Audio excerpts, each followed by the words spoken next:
Good morning when the open doesn't run. There's a new intro. I was vibing. Our new intro is a hot intro.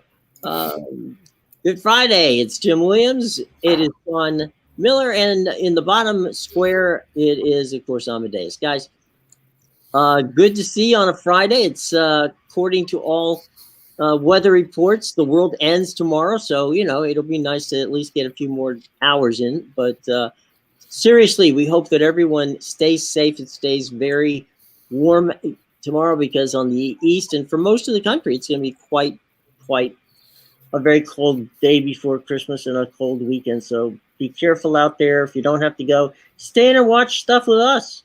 Otherwise, be careful out there. Boys, last night, the juggernaut known as the Jacksonville Jaguars,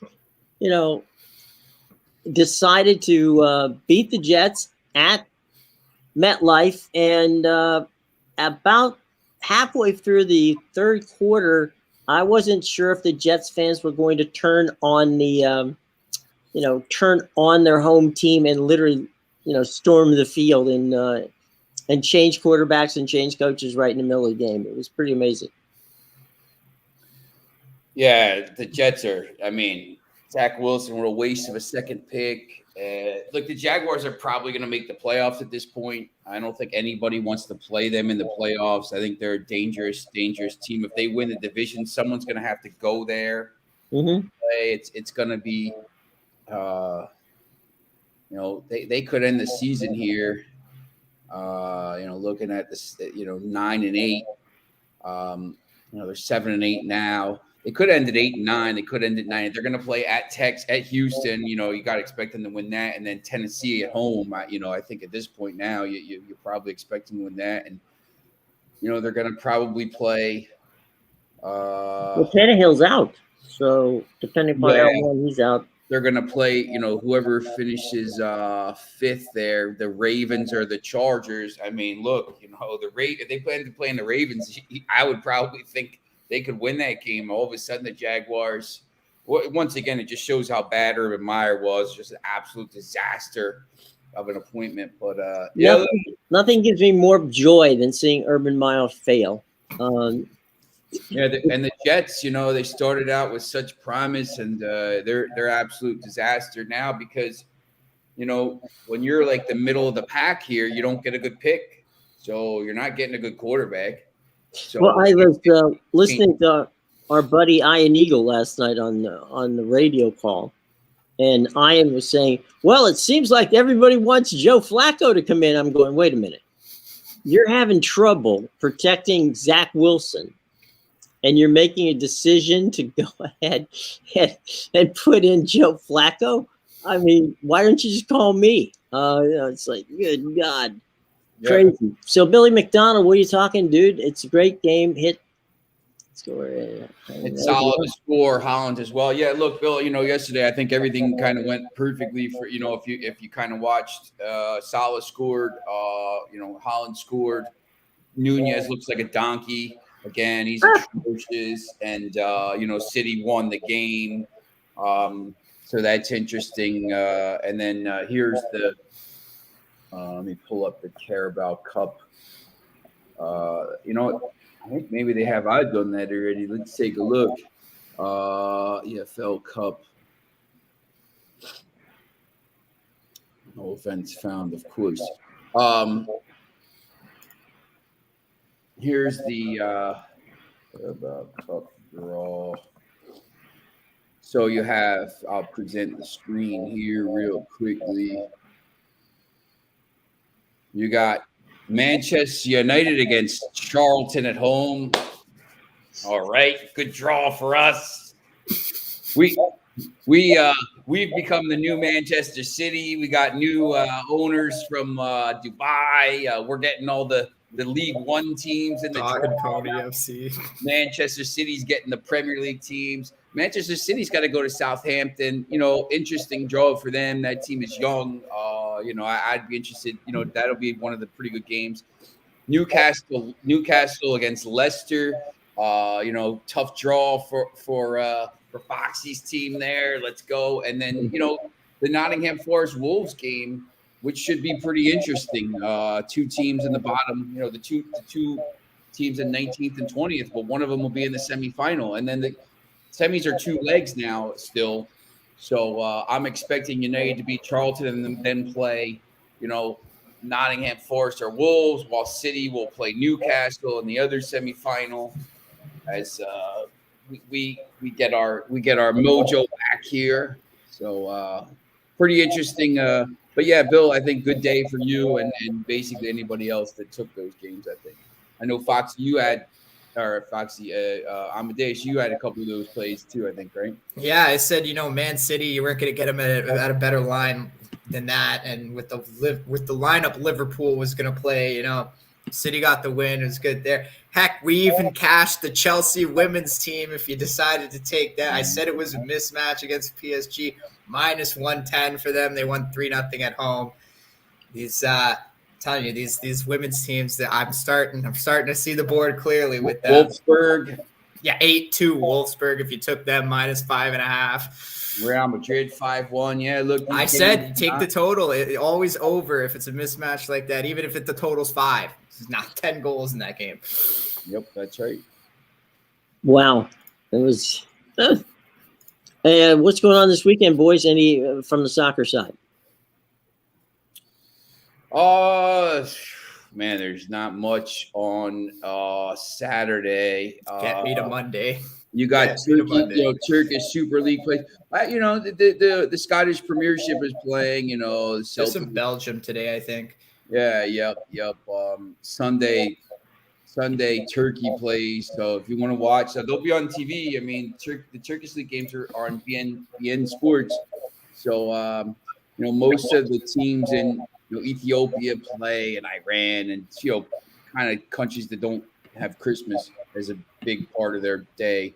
You'll see, but then Monday is full steam ahead. There's 7 Premier League games. There's 3, 4, 5, 6, 7, 8, 10 championship games, 12 League One games, 12 League Two matches. Everybody in England plays on Boxing Day basically, and then France comes back, Belgium comes back. So next week will be basically wall-to-wall action. On the day on Thursday when there's no Premier League games, there's 3 different windows of La Liga games. There's 3 different windows of League One games, and there's championship games. So you'll have a lot of different stuff to bet. So we'll be back in action next week with the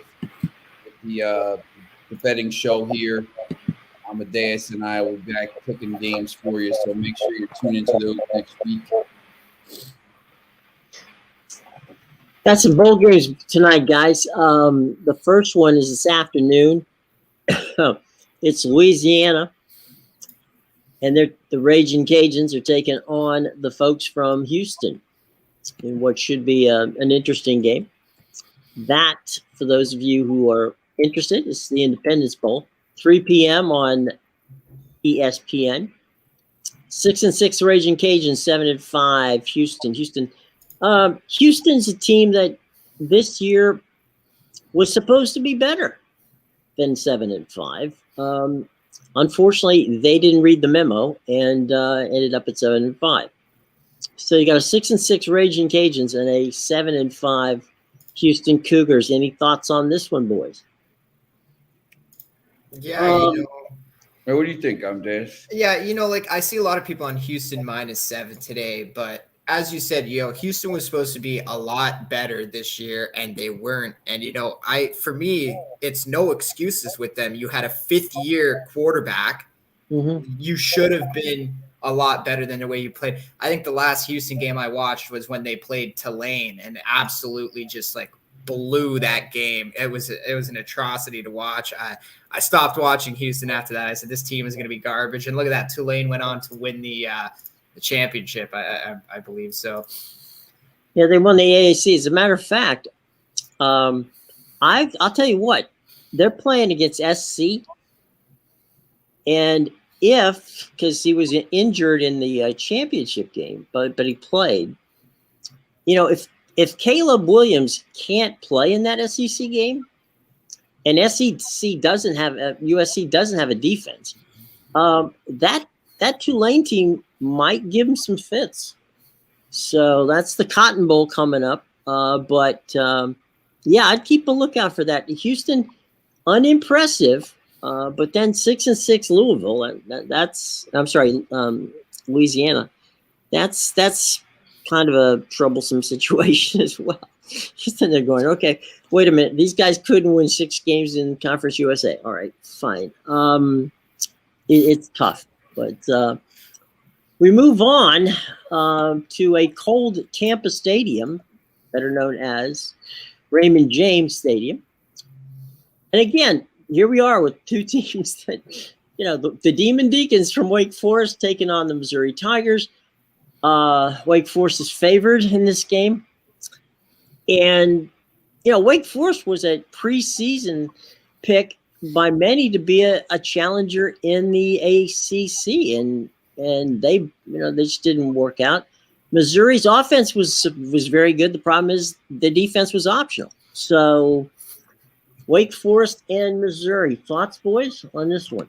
Yeah, Wake lost to Clemson in overtime, double overtime. Mm-hmm. They lost to North Carolina by 2 points. They lost to Duke by 3. I mean, they put up a lot of points. Hartman's a really good quarterback. Mm-hmm. This line is pretty close, actually. When you look at it, matchup predictor gives Wake a 60% chance to win. In a game like this, I would probably go with the guy. Hartman's clearly going to be able to put up some points, I think. So, I would probably go with the team that could put the points up in these bowl games. I think Wake probably has a chance to maybe end the season on a good note here. Just any thoughts? Yeah, I would agree with that. I would think Wake Forest, they were the better team all season. They didn't have, especially after the season they had last year, things didn't go the way they wanted. But that's exactly what Sean is thinking. I think back to that Clemson game. Mm-hmm. They gave Clemson a really good fight. They gave North Carolina a really good fight. Obviously, those are the 2 best teams in the ACC this year. So, yeah, I totally agree. Hartman is the better quarterback, and I would probably want the better quarterback in this situation because I know, Missouri's been all right. They started off the season not great, and they sort of picked it up near the end there. But I still don't think they're a very good team. I feel like this is a bit of a mismatch. And even if you're not safe with the 2.5, the money line at -135 isn't even that steep for a 2.5 spread. Like that should be a little higher, I would think. Well, I'll tell you what, I'm going to make it 3 for 3 because the one thing that Wake does do is the one problem that Missouri has, and that's pass. They can pass. Missouri can't stop it. Their secondary is slow, and they've had some points put up on them. And as for a mismatch, this is one of those games where just a little inside baseball. What happens is ESPN slots these games. So the game today in Tampa is going to be between an ACC team and an SEC team. And in this particular case, the ACC team is far better. And you'll see a fine – I'll tell you what, if you want to see offense, I'm pretty sure you're going to see a nice presentation by Wake Forest in what is an early game, 6:30. You'll be stunned to know it's on ESPN. There you go. So our final bowl game of the day was that one. There's one tomorrow. Tomorrow evening in Hawaii, where Middle Tennessee State takes on the San Diego State Aztecs. Both teams are 7-5. STU is favored to win this one by about a little less than a touchdown. I think this is one of the games I looked at. I'm going to take Middle Tennessee State straight on the money line. I'm going to take an upset here. I think this Cunningham's a good quarterback. Peasant's a good running back. Lane, they have pretty good players. They had a pretty good year this year in a decent league. That Conference USA.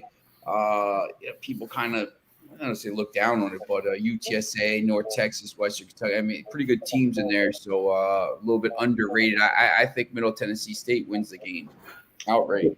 San Diego State had some kids enter the portal, so that's not helpful either.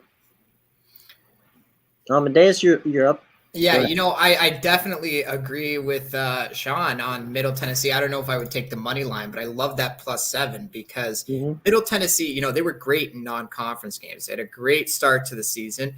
It went a little downhill in their conference schedule, obviously, but those non-conference games, they were pulling off some big upsets. And personally, I don't think San Diego State is very good. As you said, Jim, they have some guys going to the transfer portal, but even before that, they've never really been an offensive team over the last 3 years. They've been a big defensive team. So I don't see the score getting too large in this game. I think it's going to be close either way, whoever wins it. Plus, you got the fact that it's in Hawaii. So these kids might not treat it like a game. They might treat it like a vacation. And it's really hard to see either team come motivated to play. Right.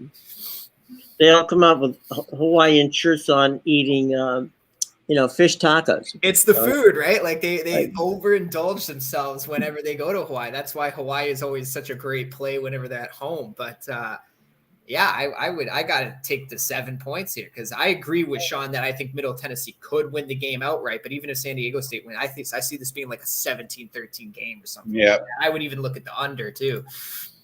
Quick note on San Diego State: look for them to be asked to join the Pacific 10 conference within the next 6 months. Make it the Big 12, the Big 12, and the big Pac-12, Pac-12 and Big 12 are angling for San Diego State to come that way. They're going to lean towards staying in on the coast as opposed to going to the Big 12. All right. Well, I'll pull it up for you, boys. This is the schedule for football and the weather conditions. So let's talk a little bit about that. For tomorrow's game, the Bills and the Bears, it's funny to say that the Bills lucked out by not having to play at home because there's 4 feet of snow there. Basically, the game time temperature is going to be 6 degrees Fahrenheit, mostly cloudy, a 22-mile-an-hour wind tomorrow between the Bills and the Bears. Yeah, I don't understand. I think like a lot of these games will be unders.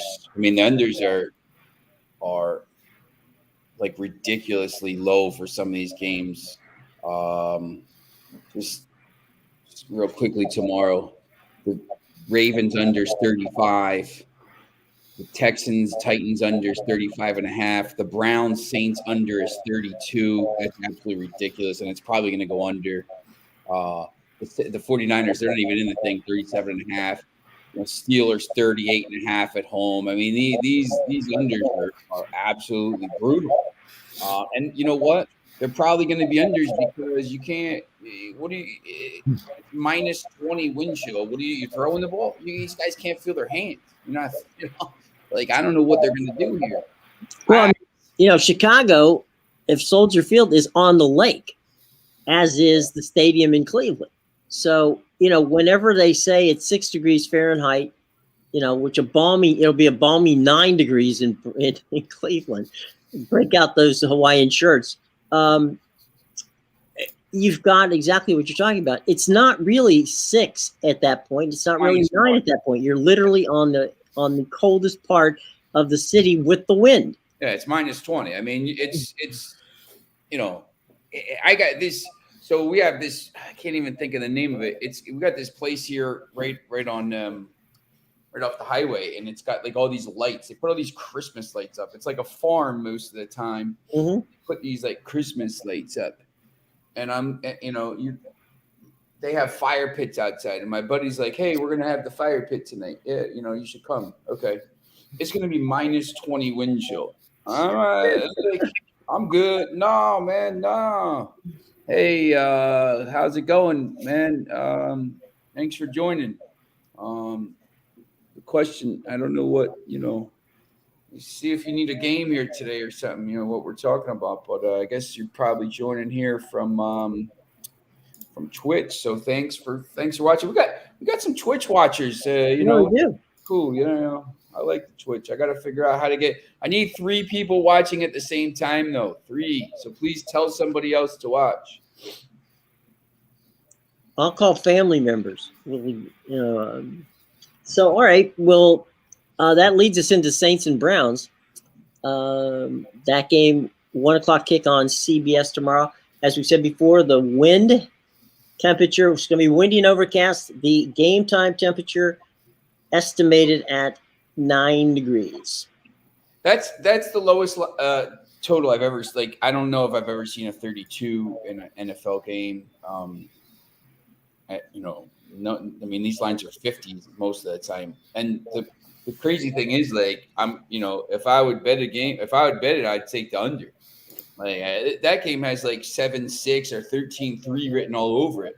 It's interesting too. The Browns, all of a sudden there's a little bit of a path for the Browns to get to 9-8 now because their defense is playing better. That was a big win last week, and the Saints at 5-9 can still win the division title, which is absolutely ridiculous. Like, that division should be dismantled. If you win a division at 7-10, that should be immediately like relegation. Yeah. Sorry, next year the division is dismantled and we go again or something like that. Like, and you're gonna get to host the 12-4 Cowboys or something like that. Yeah, I understand it, but the Cowboys in theory should be in the NFC South because they're in the South. So they would have walked that division. If I was Dallas, I'd be like, just put me in that division, please. We'll win it every year. Pretty much. By the way, to me, real quick on the Saints Browns games, it favors the Browns because they like to run the ball anyway. Yeah, Chubb is a little banged up, so I mean he's probably going to play. But they actually have a lot of guys that are listed as questionable that are going to go. Mm-hmm. So yeah, the Browns. This is a big and important one coming up. Houston and the Titans is big for the Titans. They are not going to have, they're going to be without their quarterback, and Ryan Tannehill will not start for the Texans. That game's in Nashville, where so far the highest temperature of the day that we've been talking about. It's going to be 14 there, partly cloudy with an 11 mile an hour wind. And so that one, if the Titans can't win this one, they're in trouble. I would think that Texas is going to see 20 to 25 handoffs to Henry and just let him just carry it. Yeah, this who would want to take the Texans with that? What do they still have one win this year? But the best one-win team in the history of the NFL. It's the best one-win team in the history. Every game is like overtime. I think they've played so many one-score games. I mean, I was talking to somebody. That's a team where if you put a decent, they're going to get, obviously the first pick. Imagine you put Bryce Young or C.J. Stroud on that team, and and then you get a little, high pick with, the next you put somebody there, a wide receiver, something. All of a sudden, that team is one that could maybe jump up next year because they've actually been pretty decent. They're gonna. I actually think they have a chance to beat the Titans here. I think the Titans are in a lot of trouble. It was a 17-10 game the first time. Malik Willis played in the game the first time, but I think the Titans are in trouble. It would be interesting. I think the Texans, because they can win the game and still get the first pick. So I think they're going to get a win here at some point. This could be it. Let's go to one. Seahawks. Go ahead. That's a CBS game. So. Yeah, I was just going to say the Titans are just limping to the finish line at this point, while the Jaguars are gaining steam. So absolutely, I can see the Titans falling apart in these last 3 games, and the Jaguars taking the division. Got Seahawks and Chiefs. That game's going to be in Kansas City. It's a Fox game. It's a 1:00 game. It's going to be 8 degrees there with a 13-mile-an-hour wind. Now, for those of you unfamiliar with Arrowhead, Arrowhead's funky with the wind. There's a lot of whipping around. The wind in Arrowhead, you know, one time you'll see it coming from the east, and by the time it gets to the other side of the field, it's coming from the north. It's just weird how that works. And it's out in the middle of the plains, so it's flat and it's cold and it's windy out there. So the Chiefs and the Seahawks, thoughts on this one, guys?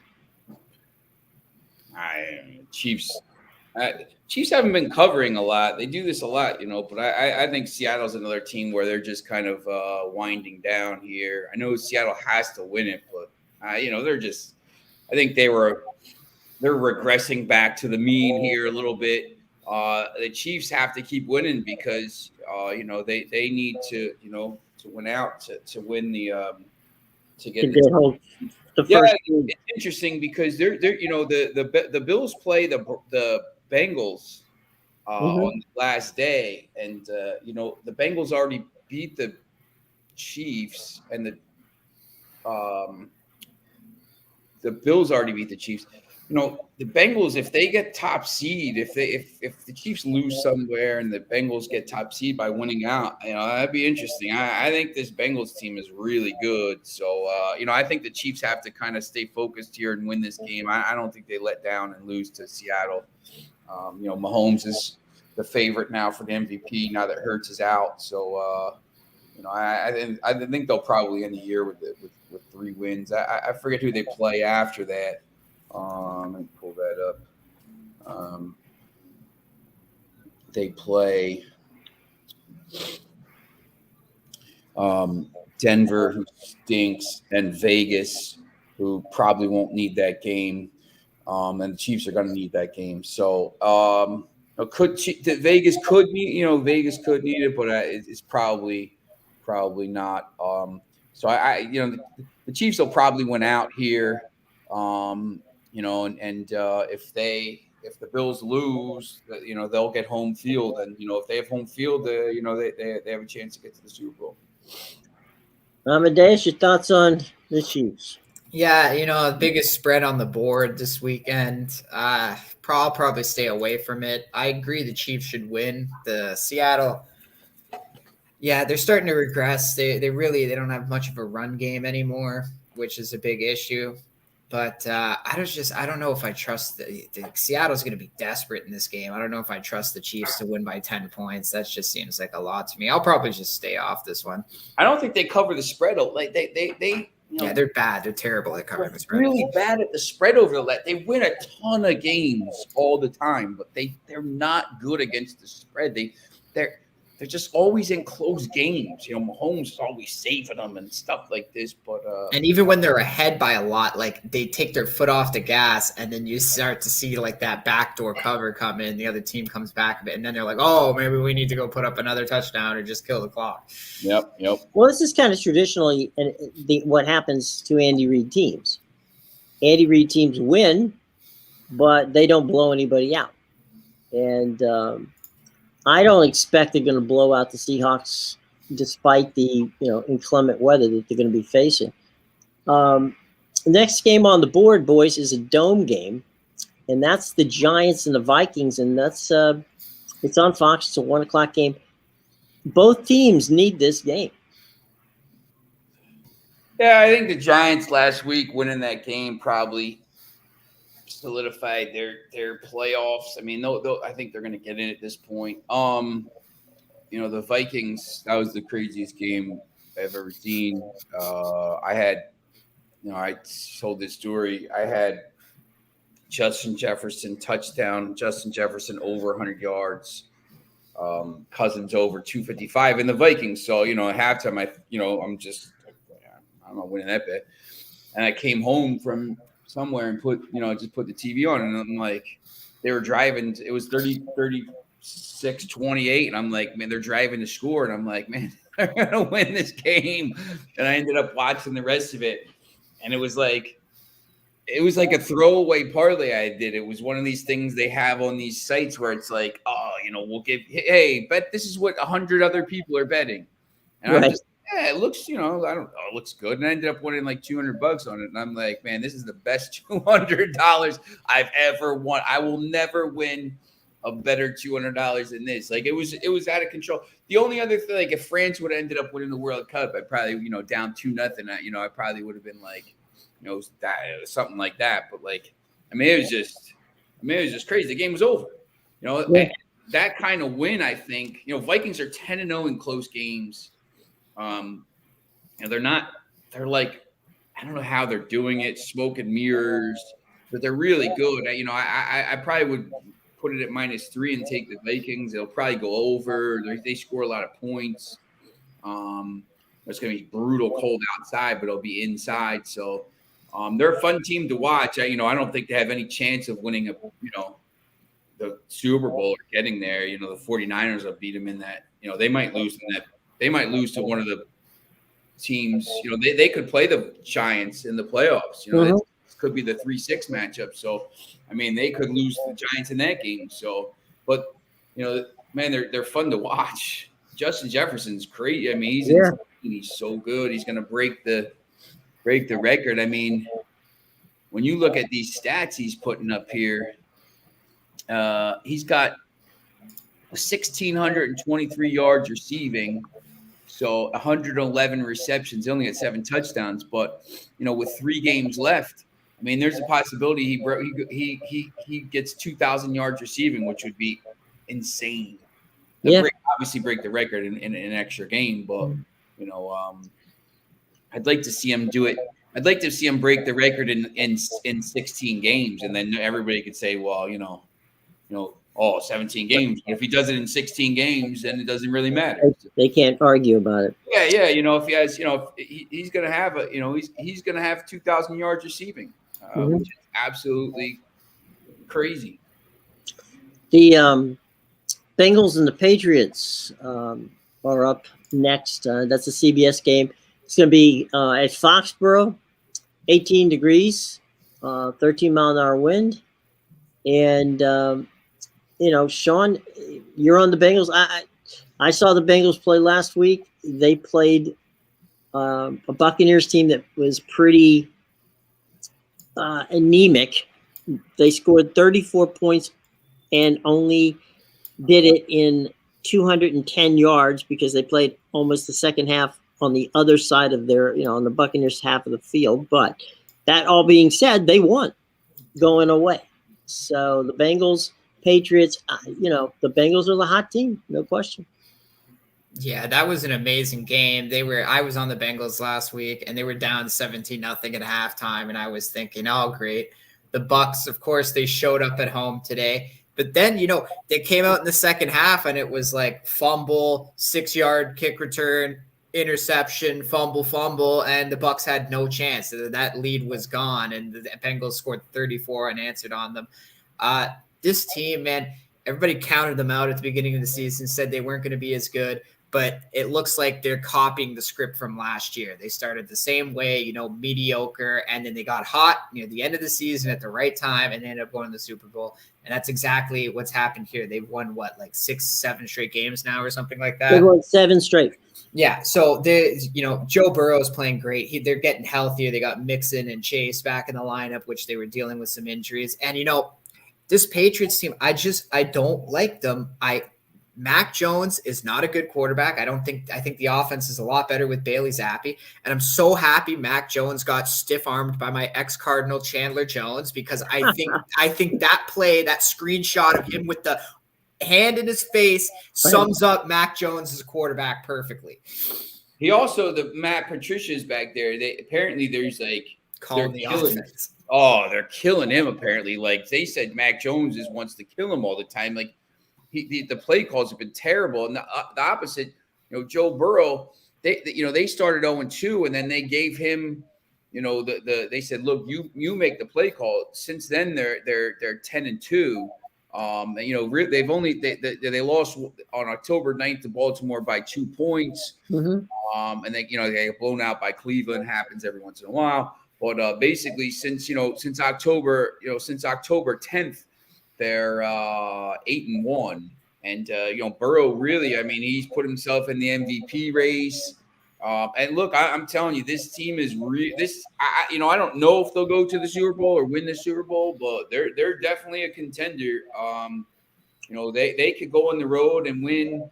Obviously, they did it last year in Kansas City, but if they end up as the second seed or even the first seed if things break their way, they're a dangerous team in the playoffs, man. They're really, really talented. You know what, guys?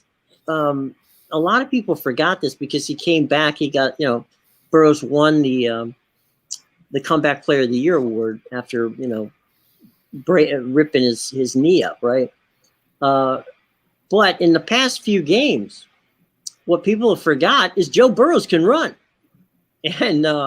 And he did a very nice job in that game against the Buccaneers last week of extending plays and also picking up a couple of first downs. I mean, he's got the ability and he throws very well on the run.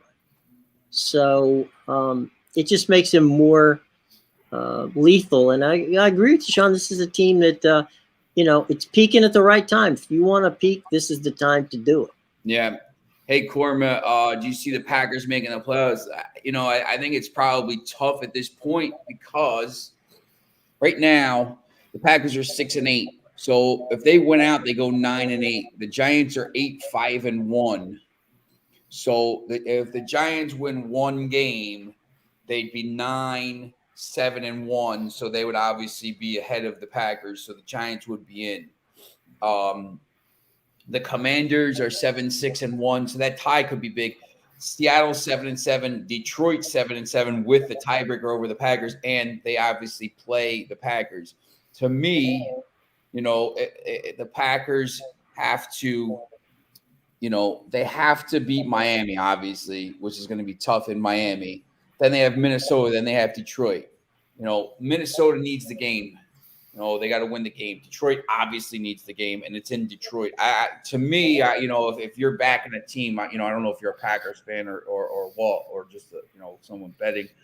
If you're betting, I would rather bet the Detroit at this point to make the playoffs. I think the Detroit is hot.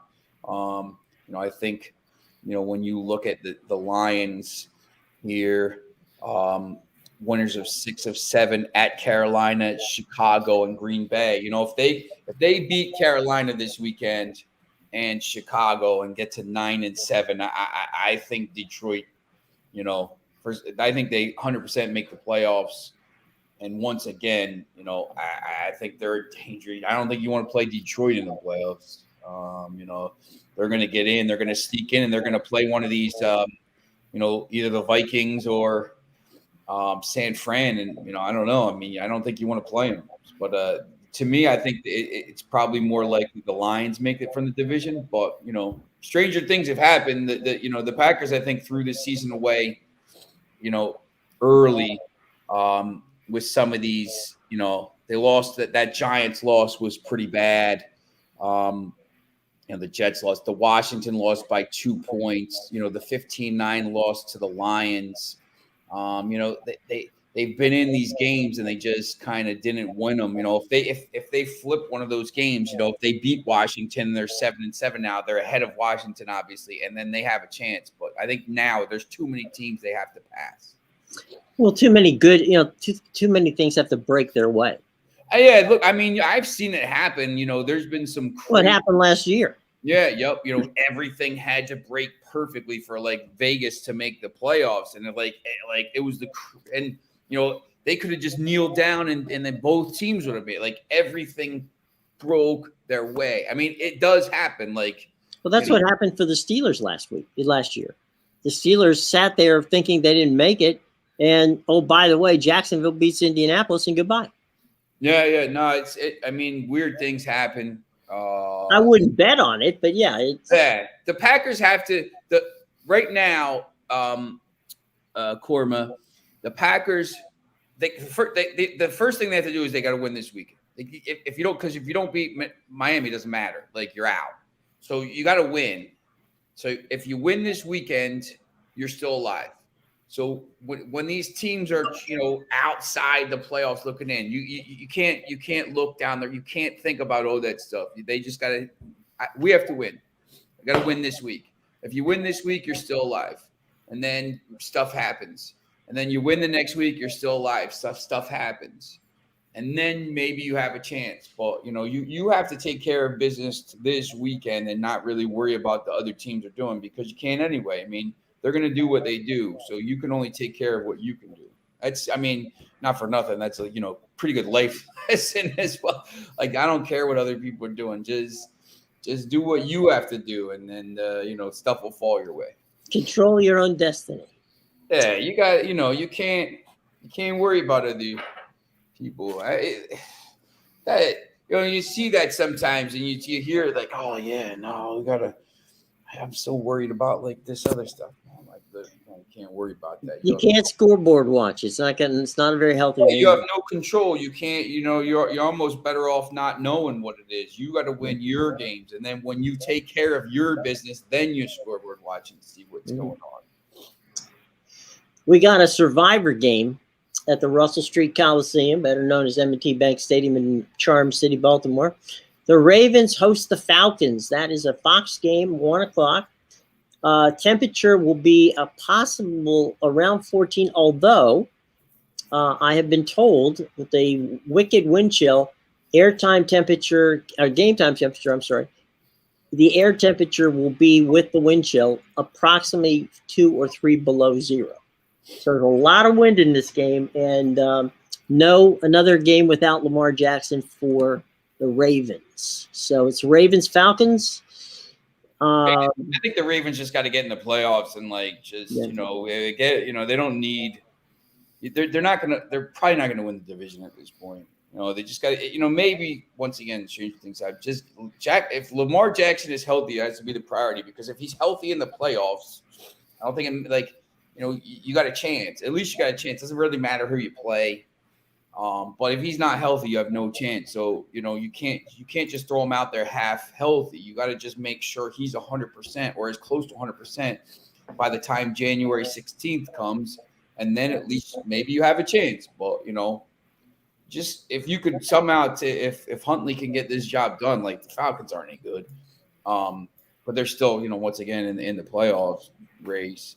But, I think, matchup predictor gives them the Ravens an 81% chance to win the game, which is crazy. It looks to me that Baltimore, but once again, it's going to be low scoring and blah, blah, blah, cold. So, well, and they're not going to, the Ravens are going to pass very little. They don't, Hundley, they basically don't let Hundley pass. Yeah, I don't know. Amadeus, you think Falcons have any chance in this game? It's tough. The Ravens aren't the only team with a different quarterback. Obviously, you got the Falcons, who are going with Desmond Ridder the rest of the season. So you got the rookie in there just trying to get a feel for everything. Obviously, the total was one of those 34.5, 35s that really low. But I would still take the under in this game because I don't see the Falcons offense doing a lot. And it almost looks like the last few weeks, this Ravens defense has really been playing well, especially in the games Jackson have been out. It's like they've stepped up and taken it upon themselves to really win games for this team until their guy comes back. For the last 5 Ravens games, 13-3 win, 10-9 win, 16-14 win, 13-3 loss. This game, there's no chance. You could probably put this over at 20 and it'll probably go under.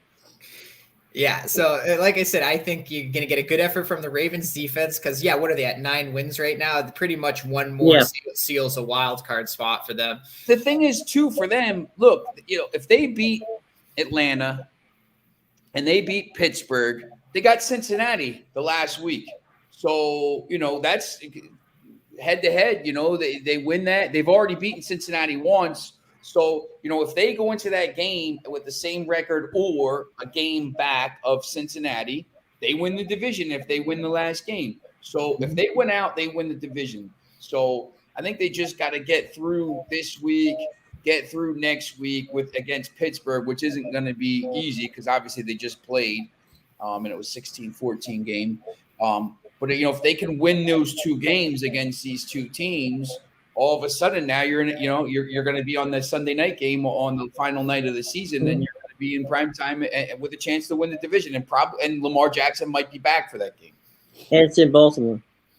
Yeah, that's right. Same with the Pittsburgh one. No, it's in Cincinnati.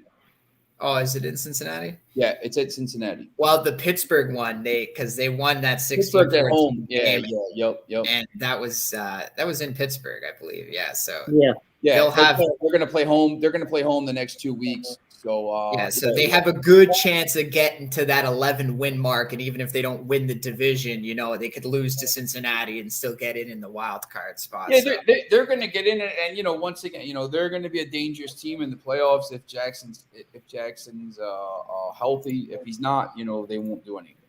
Yeah. Well, not for nothing, I do like Desmond Ridder as a quarterback. I just don't think that. At this point in time, he's still walking around with a "Hello, my name is" tag as he walks through the offensive rooms. So nobody in Atlanta knows he's Desmond Ridder. But exactly, it's not like he was drafted and you started right away, right? Like right. Mariota half the season, and then they were like, okay, the season's crap. Let's just throw him in there, right? They should have just opened the season and gave him the thing. I don't understand the Mariota thing at all. Just throw them to the wolves. Anyway, get your full year of experience. Yeah. Now we move to the afternoon on tomorrow afternoon. The Commanders head over to Levi's Stadium to play the Niners. 58 degrees in San Francisco, which is kind of like a summer temperature in San Francisco. But partly cloudy, 58 on the West Coast. The Commanders have to win. The 49ers continue to play. I don't know if, above their head. Their defense just is getting better and better and better. Yeah, they're the best team in the NFC. I think they're better than the Eagles. I think they beat the Eagles. I think they go to the Super Bowl. They were in the game last year. They really should have been in the Super Bowl last year. They led in the fourth quarter. I think they beat Washington here. Their defense is phenomenal. Brock Purdy's doing well. He doesn't make mistakes. San Francisco, they're going to be tough to beat. I think once again they have to win out to maybe host. So that second round game. So, but I don't see Washington. I think Washington last week that loss was bad. I think they're in trouble. Yeah, it hurt him desperately. Yeah, I think this 49ers team, even with Brock Purdy, is still damn good, man. Like whether it's Kyle Shanahan just scheming the offense to make it work, but I don't think he's as bad as people thought he was going to be. Like no. He was good at Iowa State, and now he's playing well. He throws the ball really well, and I almost think like he gives the offense that more explosive element they didn't have with Jimmy G. I feel like he can throw the ball downfield more. He's going to be their. I think he may end up being their quarterback next. He's their future, absolutely. Yeah, I think so, 100%. I mean, and he's one of these guys. He took the chance when he got it, and he just doesn't make mistakes. He's Jimmy G, but I think a little bit more. He's got a stronger arm. Yeah, he's a little more explosive. Exactly. But here's the thing, if they end up, maybe they trade Lance now or something like that, because probably someone will take Lance. They will take him. Kyler sucks. Yeah, like if they keep Purdy and Jimmy G, it's kind of the same kind of quarterback there. But look, he was the last pick in the draft, and he may end up being in the Super Bowl. Mr. Irrelevant has become very relevant. And the 49ers definitely win this game because, Kittle was on the Manning cast. So what's the stat? Every time a player goes on the Manning cast this season, the team wins the next week. So there you go. George Kittle is a phenomenal tight end. I mean, he's a beast. He's like a Travis Kelce. He doesn't get enough respect because he's always injured, but absolutely when he's healthy and on the field, he's like Travis Kelce. They're like the same tight end, basically. No, he's you don't want to be around him. Now, the 4:25 game on Fox happens to be down the street from you, Mr. Miller. The Cowboys. Oh no, I'm sorry. It's in Dallas. I apologize. In Dallas, yeah. The Eagles and the Cowboys play. Gardner Minshew under center for the Eagles in a game at Jerry World. Yeah, I think Dallas 44 degrees, by the way, for those. Yeah, I think Dallas probably wins the game. They needed a little bit. I mean, the Eagles are going to win the division and they're going to be the top seed. So, I think they need Jalen Hurts not hurt. They need him healthy. He could play this week. He's not playing. They don't need the game. Dallas probably wins here with Minshew as backup. I think they'll score some points. It's probably an over here. I think there's going to be a pretty good game. And, I wouldn't be stunned if the Eagles won the game with them. And they're very good. So, but I think Dallas wins. The thing with Gardner, I think Gardner Minshew, as far as a backup, is a great game manager. Is that going to be enough to get them past the Cowboys? I don't think so. But I'm like you. I wouldn't be surprised if they won. I mean, they've got the talent, plus Gardner Minshew normally doesn't, make mistakes.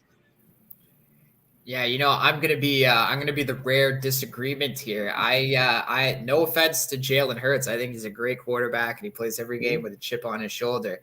But this Eagles offense is no different to me with Mustache Minshew, and I think he's a great quarterback. I loved him when he was at Jacksonville. I don't know why they ever got rid of him. I thought he was good at Washington State.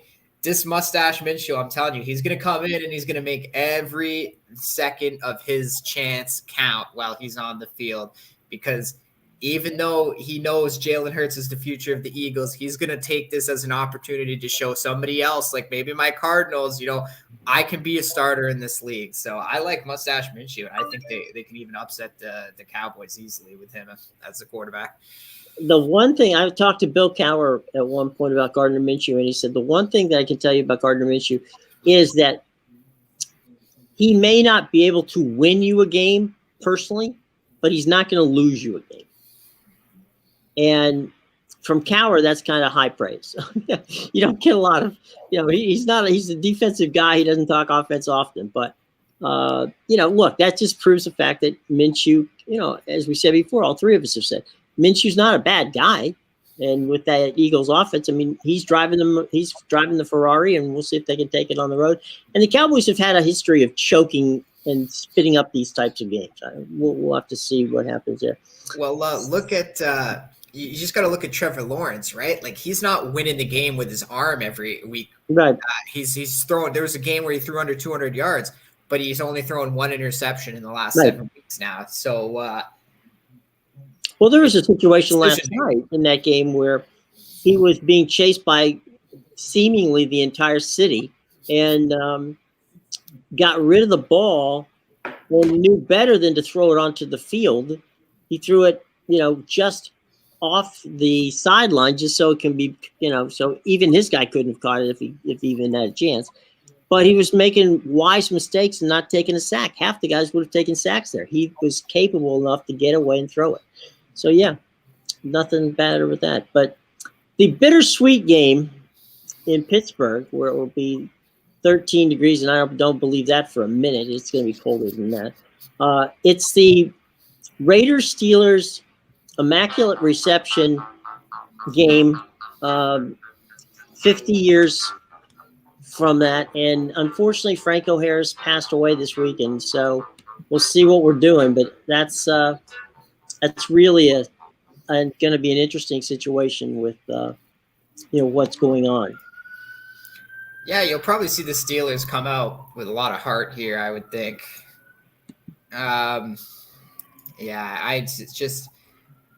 I don't know with this team. Is it going to be Trubisky or Kenny Pickett starting this week? My understanding is Kenny Pickett's going to start. Kenny Pickett, okay. So yeah, I definitely think the Steelers' offense is a lot better with Kenny Pickett. Nothing against Trubisky, but the few times he's come in this year, they've dropped off a little. This Raiders team, man, there's such after that win, they'll probably have a lot of confidence after that win last week, but they were trailing late in that game. They're such a weird team, so wishy-washy. I don't know. If I were to bet this game, with the Steelers. I don't know if I would take the 2.5 though. I think maybe the money line would be a safer play because this could end up being a 1-point game. I think I'd take Vegas here. Vegas is terrible on the road, but I don't know. 2-6 on the road, but I just think I'd take Vegas. I don't know. I just such a yucky Sunday night game. Like I don't want to sit there and watch this after Carrie Underwood. I'll probably just watch Carrie Underwood and shut the TV off. Well, there's the NBA games are pretty good that night, so maybe I don't know. Yeah, if you don't want to, you can watch that. To be honest, I'll probably be asleep because I got to get up early because the Premier League's on Monday morning. So I gotta be up early for that. So let's blow through these Christmas Day games. Packers Dolphins 1:00 Fox. 4:30 game is the Broncos and the Rams, and then the night game, the aforementioned Buccaneers and Cardinals game on NBC, and Monday night's the Chargers and the Colts. I have no interest in any of those games, to be honest. Yeah. Like, I don't know. My Cardinals suck. They're going to be playing their, Trace McSorley, third-string quarterback. I mean, I guess what is Colt McCoy not playing? No, he's out. It's going to be Trace McSorley. Oh, man. You know what? If Colt McCoy was going to play, I was going to take the Cardinals. You're better with Colt McCoy. I totally agree. I would take him over Kyler Murray at this point. I would have taken a chance because he never got a fair shot. He went to the Cleveland quarterback graveyard, right? So it was like one and done for him, really. Yeah, he's not terrible. I think he's he's been a pretty good backup, and he's been good when he's come in. If it was him, now that it's his third string guy, I'm not taking that. Trace McSorley. I don't know how the Buccaneers could be favored by 8 points against anybody at this point. That's crazy. Definitely an under. It's gonna be how is the total even 40 in this game? The Monday night game, the Colts. The Colts are done. I mean, they're done. Like after that last week, they're done. Saturday, they're benching Ryan. Who's this guy Jeff Saturday? They bring him in. He's like that was. He won the first game. He beat somebody or something like that. Then they played the Eagles tight. Well, they stink, man. It's Nick Foles starting for the Colts on Monday. Yeah, that's pretty grim. Nick Foles. It's not even going to be Ellinger. It's going to be Nick Foles. Yeah, I don't know. I got no interest in that game. I think the Chargers win, but 4.5 is a little too much for them. I don't know if they win by that much. The Colts played well in the first half. Yeah. Put an asterisk there. They played well in the first half. That's right. And then Matt Ryan does what Matt Ryan does and blows 33-point lead. But how you said the Bucs are favored by 8. They don't score 8. You have to, Oh, that's the problem. I'm telling you, I think that line is crazy. I mean, I know it's because the Cardinals are playing a third string guy, but I don't. That's a crazy line to me. That's assuming the Buccaneers defense scores 10 points. Yeah, I think. And the total's 40. What? Yeah, I don't. The total's 40.5. If McCoy played when McCoy was listed, the line was a little bit lower, but then it went up. But I don't really like the. I don't know what's going to be 10-0. This should be one of those 32.5 games. I don't understand why the total is 40.5. Like that seems like too much. Where are the Cardinals going to score? I think the Cardinals. I think Tampa. I think that's going to be an interesting game. I don't know. I think it's going to be. I think the Bucs win, but not by much. 14-13 or something like this. They find a way to win 17-13. I don't think it's going to be a blowout. It'll be the Bucs defense, right? They're going to suffocate the Cardinals offense. This could be like a 13-3 game, like what we're seeing with the Ravens. Well, it's going to look a lot like last night's game then. Yeah, exactly, right? Like one team, if Cardinals are going to get suffocated in this game, but as bad as their defense is, I still don't trust the Bucs offense to, run over them. So absolutely, this could be like, maybe the Cardinals score 3 points. And I guess I could see the Bucs clearing the spread if the Cardinals only score 3 points. But at the same time, I don't see this getting to 40. There's no way that game gets to 40. No. Nope. It's going to be a long ride home if they don't win that game from Arizona. The rest of the games, as you said, guys, nothing to write home about. They're the games that are being played. The Packer Dolphin game, and that one has some impact. I don't know if the Packers can go down and beat the Dolphins. The Dolphins have been playing pretty good football lately, so we'll see how that plays out. So yeah, that's about the size of it. Any thoughts as we get ready here for a lovely holiday weekend for hopefully everybody watching and everybody part of the broadcast, guys? Any final thoughts here as we get ready to take sign off on Friday and get ready for a nice, hopefully enjoyable holiday weekend? I'm waiting for Monday. I just want to watch the Give game. me the games. I Give me can't. the You know, games. I got the. I watched the Carabao Cup games the last couple of days, and I'm back into soccer now. Once next week comes, I don't even gonna Monday. I don't think I'll leave my house. Tuesday, I think United. I think United plays Wednesday. I had to move my game. I was supposed to cover a game at 3:00. I was like, nah, give me a 5:30 game. So I had to change it to a 5:30 game so I could watch I'm missing the first game back. So it is what it is. But yeah, it's I don't know. I'll pay attention sometimes, maybe tomorrow during the day or something like that. Maybe some games, but it'll be more Monday, and then next week is all soccer. One last quick note: YouTube TV did we said it yesterday, but it's official today. YouTube TV did get the NFL Sunday Ticket package away from the folks at DirecTV. So Sunday Ticket goes to YouTube Television, and I would say by 2025 everything will be on streaming. It's headed in that direction, and about 2 years left, and I think everything starts going that way. Obviously, the Premier League is on Peacock. The Champions League is on Paramount here. Everything's on ESPN Plus. So, if you don't have streaming stuff at this point, I don't know. If you still have cable and you're kind of not, you're going to be out of luck soon. Amadeus, you're up in Ontario, right? Yeah. So are you on Rogers, or are you on who do you have up there? I use Coachco. I don't know if you've ever heard of them. No. But, they're like, I don't know. They're not that great, honestly. There's a bandit group.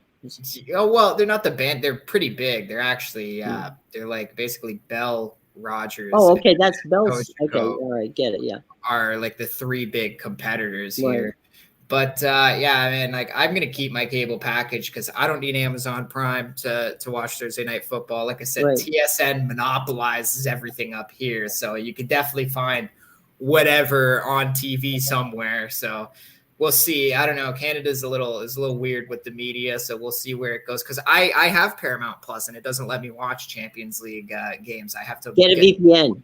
DAZN for that. I have a VPN and it didn't let me log in with it. Paramount put they have like with the I can't log into Bet365 with my VPN either. So they have a stopper there. Them and Netflix now can't. I wanted to watch my Rick and Morty from Spain, but can't do that either. So that I remember I had to when I was in Netherlands. I was trying to watch Mr. Robot in 2019, and I had to I had to do some crazy thing to be able to watch it. It was like Well, I saw also just yesterday one last final media bit, and that is that talking about Amazon. Amazon has had struck a deal early in the season to work with DirecTV's commercial package team, and they're now in 500,000 bars and restaurants nationwide with their Thursday Night Football. So, wow, that was a deal, and the YouTube thing, is going to be interesting with Sunday Ticket, and we'll go from there. I know a lot of people I was on a show yesterday, and somebody telling me that the worst thing that could happen is if the NFL puts Sunday Ticket on YouTube or a streaming service. And I asked him why, and he says, because I have to then change from this to that to this. I said, look, if you are incapable of doing something like that, you don't deserve to watch the game. Okay, for that stupid, it's just Jesus. Just wait till the Super Bowl's in another country. Right? Yeah. Wait till they're playing in England. Yep. Or the NBA gives Mexico a basketball team, which Adam Silver's talking about. So, well, I remember David Stern telling us once that he wouldn't mind having NBA teams in Paris, in London, and in a few other cities. And then I said, would you play regular season? He goes, I wouldn't be adverse to having, the European champion play the NBA champion in the United States in a best 4 of 7. He goes, why wouldn't we have something like that? It'd be amazing. People the problem, people have they're like, oh, it's Europe. When the Knicks go play in California, the flight is longer than it is if the Knicks would go fly to Paris, or Italy. It takes a shorter amount of time to fly to Paris than it does to fly to Los Angeles from New York. I know for a fact, Sean, that I used to have to make the flight from Tampa to Seattle. Okay. Yeah, it's brutal. I could get from Tampa to Paris and still have 2 hours. It takes 6 hours to fly from here to Lisbon because of the jet stream. It takes 8 hours to fly the other way because you're going against the jet stream. So to fly to Los Angeles is an 8-hour flight. Fly to Paris, it's a 6-hour flight. I mean, it's just if you put teams in London, Paris, Manchester, Lisbon, blah, blah, blah, it's not even that far of a flight. I mean, you can't have people from Los Angeles flying to, you have to figure that out because that's 16 hours. Might as well fly to Australia at that point. But you can't, you have to figure that out. But, it could be figured out. Just have different. But I think the NBA would make this transition quicker than the NFL would. Yes. Well, it's already set up in Europe for basketball because they have, the FIBA leagues, they have Champions League, stuff like that. If they wanted to put a division for football in England like Goodell wants to do, you literally have to start from scratch because they have other sports there, right? They have they're more into the cricket, the rugby type. You would also have to end up with expansion teams. And so, you're going to not only give them football, but you could give them subpar football to start with, which was the problem that they lost when they did NFL Europe. That was a problem. People in Europe wanted to see football, but they didn't want to see crappy football. So anyway, they want to see Brady and Rodgers, not right. They don't want to see these guys play. 6-stringer turned into starter. Right. So, all right, boys and girls. Any final words? Just a happy holiday to you guys, and hope that you have an enjoyable time, and that the families are all safe and enjoy their holiday season. To all of our wonderful viewers, thanks for making our lives a lot of fun, and we'll catch you on Monday. And Sean will be amped and ready, and by 9:00 on Monday morning, he will have his. Will you be wearing your scarf, Sean, or you'll be just hanging out?